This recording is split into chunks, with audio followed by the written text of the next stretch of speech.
Okay, I want to take a look at the project and answer some of your questions that you posted. So some of the questions and feedback you were looking for was again, one, looking at part one of the project, right? And this is in the information that's posted on our course homepage. You've already completed part one. Part one was just the beginning to think about how to use mathematics to think about fair situations. What would be fair? And so we started with this situation of a birthday party. So that was part one of the project and it had its own piece. The project is the project includes finishing this part, which was done. Second part was what I'm addressing now. You asked me questions or posted some work, so I gave you feedback. That was the next section of the project, right? And so part two was one to just ask me questions and show me work. And then that's what I'm doing now, giving you feedback. And then the last part is to finish this, right? To do actually the calculations to complete it.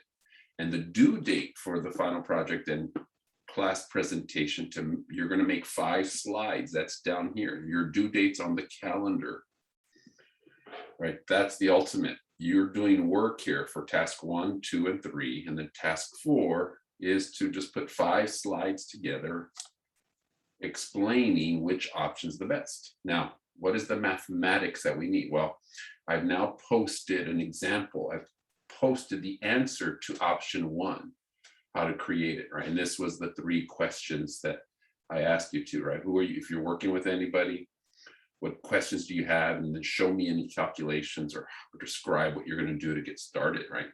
Now, here is my work for option 1, the calculation of leakage and under coverage. I'll go back to that, or you can look at that. Here's the information.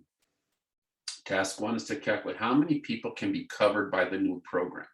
And the intent of this project, again, too, is to discuss it with others. If you're going to work in isolation, we're going to struggle, okay? And so that's partly where I'm trying to get you to find someone to have this conversation with or to explain these ideas, right? So just keep that in mind as we do that. So there's only a few calculations. There's not a lot of calculations, but this is an example. And you will have to do this 3 times. Well, I've done it here for option 1. You now need to do option 2 and option 3.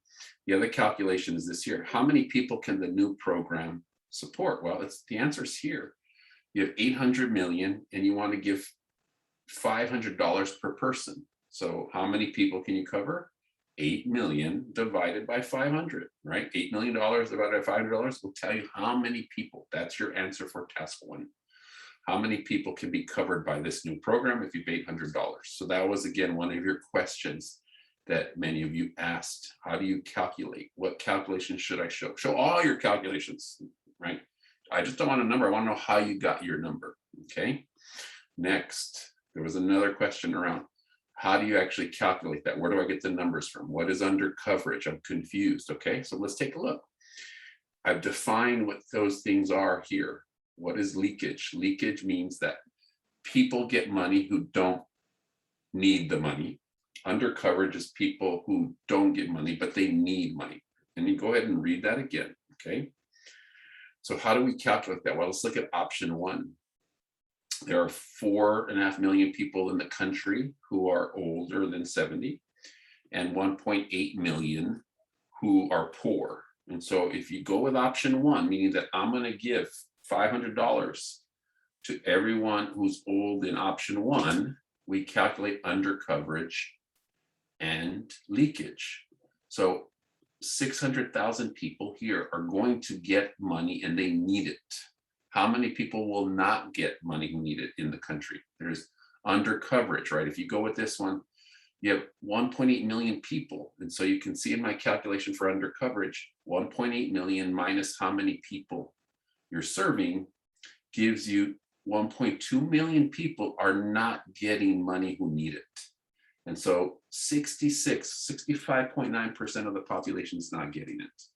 How did I get that? Again, because 1.2 million people are not getting money who need it out of 1.8 million people who need money.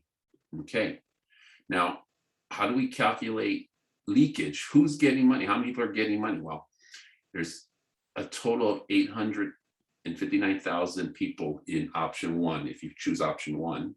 So you can see in my calculation, when I subtract those two numbers, 221,000 people are getting money who don't need it.